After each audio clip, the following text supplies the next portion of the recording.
This week, we learned more about China's plans for a new Asian infrastructure investment bank. According to information shared exclusively with Devex, China plans to begin that bank with an initial capital of $50 billion and another option of up to $100 billion.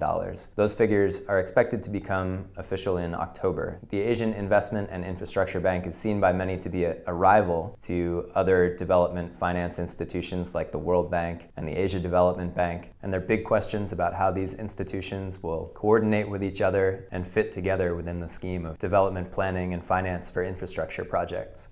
A draft of the Sustainable Development Goals was released on Tuesday. These are the goals that are meant to replace the Millennium Development Goals that expire in 2015, and this draft document will inform the high-level negotiations that take place in September at the UN General Assembly. The draft list included 17 different goals, which was more than was recommended to the committee who put them together. And many in our community, in comment sections on our article, are already criticizing this draft for being overly ambitious and unachievable. We're continuing to monitor ongoing job cuts and reforms at the World Bank and also now the UNDP. The World Bank has yet to officially announce its job cuts, but some information came to light last week in a leaked memo about cuts that are expected to take place.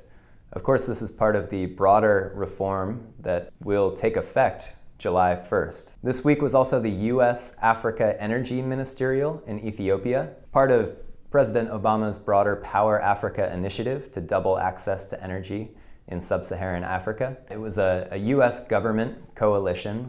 It was meant to raise awareness and also to create some concrete agreements in support of Power Africa's goals. Among those agreements was a new initiative called Beyond the Grid. It's a broad partnership between 27 different actors valued at up to $1 billion, and that money is supposed to go to off-grid and renewable energy projects. This could come as welcome news to many who have watched Power Africa with some skepticism and considered it more of an effort to finance conventional power projects in urban areas instead of off-grid and renewable projects in rural areas.